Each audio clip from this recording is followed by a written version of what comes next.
సుభాష్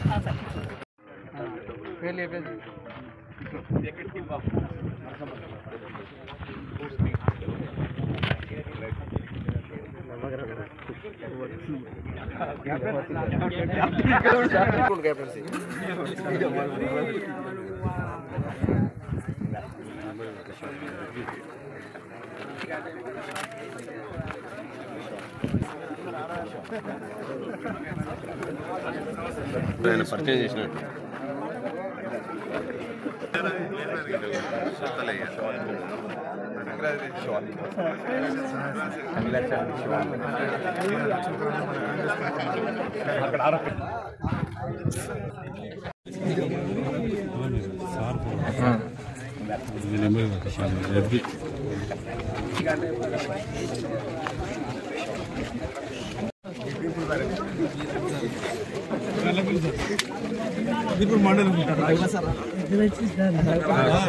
బాపు రండి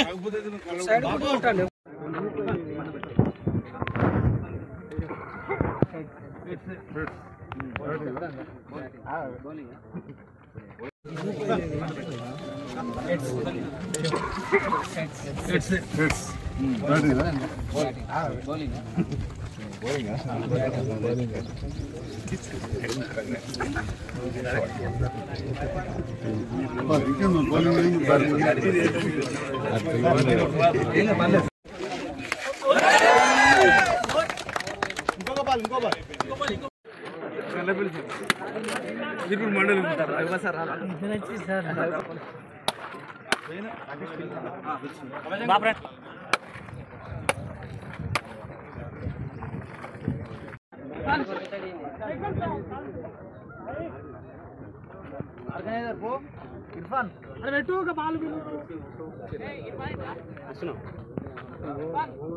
ఎర్ర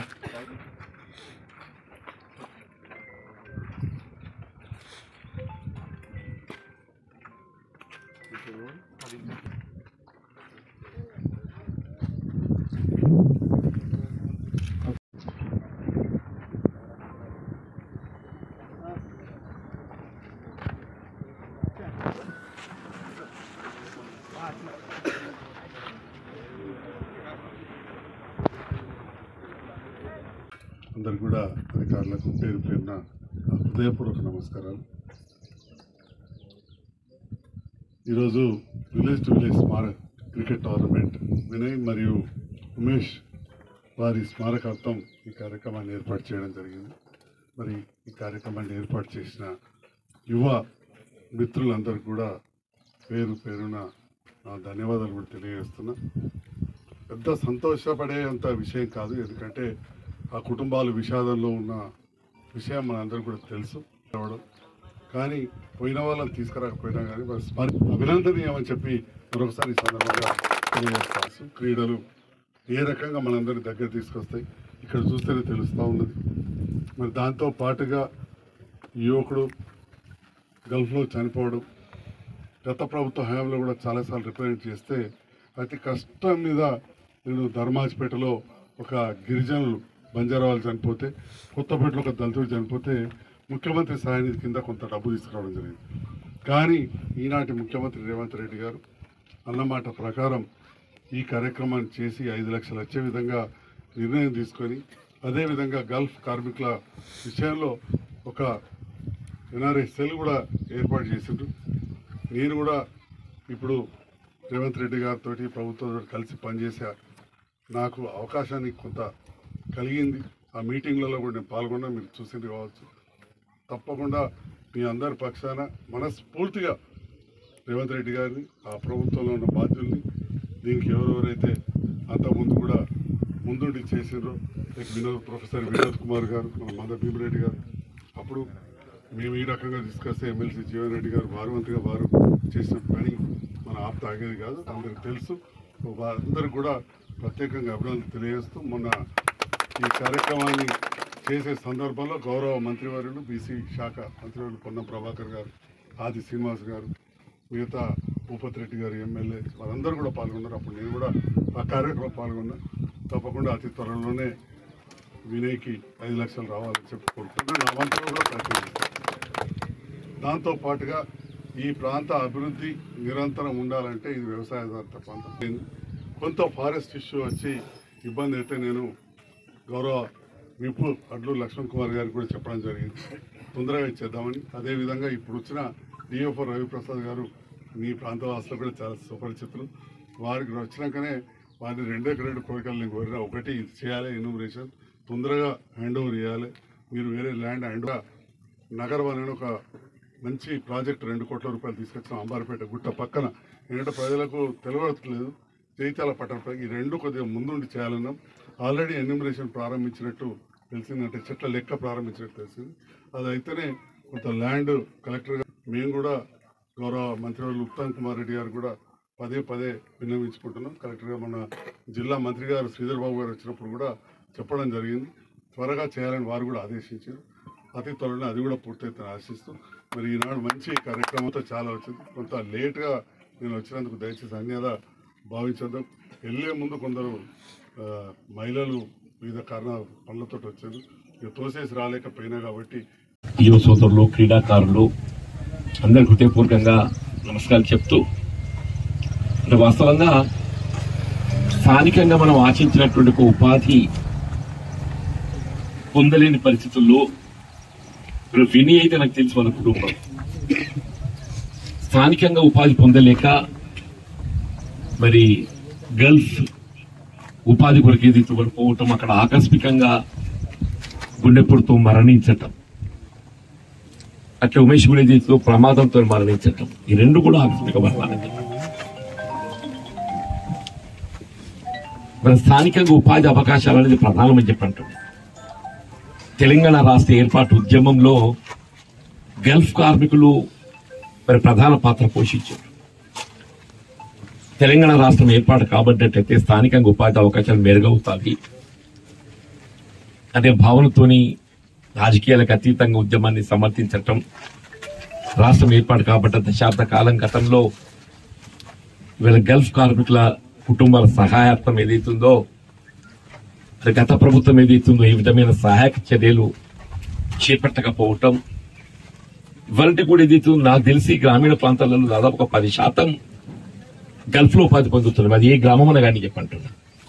మన ఉత్తర తెలంగాణ ప్రాంతానికి చెందినటువంటి కరీంనగర్ కానీ, నిజామాబాద్ కానీ, ఆదిలాబాద్ కానీ ఎక్కడ పోయినా కానీ ఏదైతున్నదో స్థానిక ఉపాధి పొందలేక మరి గల్లు బాట పట్టడం, ఒక విధంగా చెప్పాలంటే కన్న తల్లిదండ్రులను, కన్న పిల్లలను, కట్టుకున్న భార్యను వదిలి దేశంగానే దేశం పోవాలంటే ఎవరు కూడా మరి సంతోషంగా కావాలని కాదు, వ్యతిరేక పరిస్థితుల్లో పోడదుకుని చెప్పంటాడు. ఒక విధంగా వాళ్ళు అలా ఆర్జించేటువంటి ఒక ఆదాయం అంటే కేంద్ర ప్రభుత్వానికి ఏదైతున్నదో విదేశీ మార్గద్రవ్యం రూపేణ సమకూరుస్తున్నారు. అట్లాగే రాష్ట్ర ప్రభుత్వానికి కూడా ఏదైతుందో అమ్మక పన్ను రూపేణ కూడా ఏదైతుందో రాష్ట్ర ప్రభుత్వానికి ఆదాయం సమకూరుస్తుంది. ఇంత చేస్తూ నా కుటుంబాలను ఆదుకోవటానికి కొరకు మరి గత ప్రభుత్వం నిర్లక్ష్యం చేయడంతో రాష్ట్రంలో కాంగ్రెస్ ప్రభుత్వం అధికారం రావటం, మిత్రులు రేవంత్ రెడ్డి గారు ఏదైతున్నదో ఈ గల్ఫ్ కార్మికుల కుటుంబాలను ఆదుకోవటానికి ప్రత్యేకంగా మేము చర్యలు చేపట్టడం జరుగుతుందని చెప్పని వీళ్ళ ఎన్నికల ప్రణాళికలో పేర్కొనడమే కానివ్వండి, ఈ మధ్య మన 17 సెప్టెంబర్ ఏదైతుందో మరి ప్రత్యేకంగా ఒక ఉత్తర్వులు జారీ చేశారు. రాష్ట్రంలో ఒక కాంగ్రెస్ ప్రభుత్వం ఏర్పడ్డ తదుపరి అంటే 7th డిసెంబర్ తదుపరి ఏదైతుందో 23 గల్ఫ్ లో ఎవరు మరణించినా కానీ, అది బల్వాల్ మరణమే కానివ్వండి, లేక ప్రమాదమే కానివ్వండి, అనారోగ్యమే కానివ్వండి, ఈ విధంగా చనిపోయినా ఆ కుటుంబాలను ఆదుకోవటానికి వరకు రాష్ట్ర ప్రభుత్వం ప్రత్యేకంగా 5 లక్షల రూపాయల ఆర్థిక సాయం చేయబడే విధంగా చెప్పండి.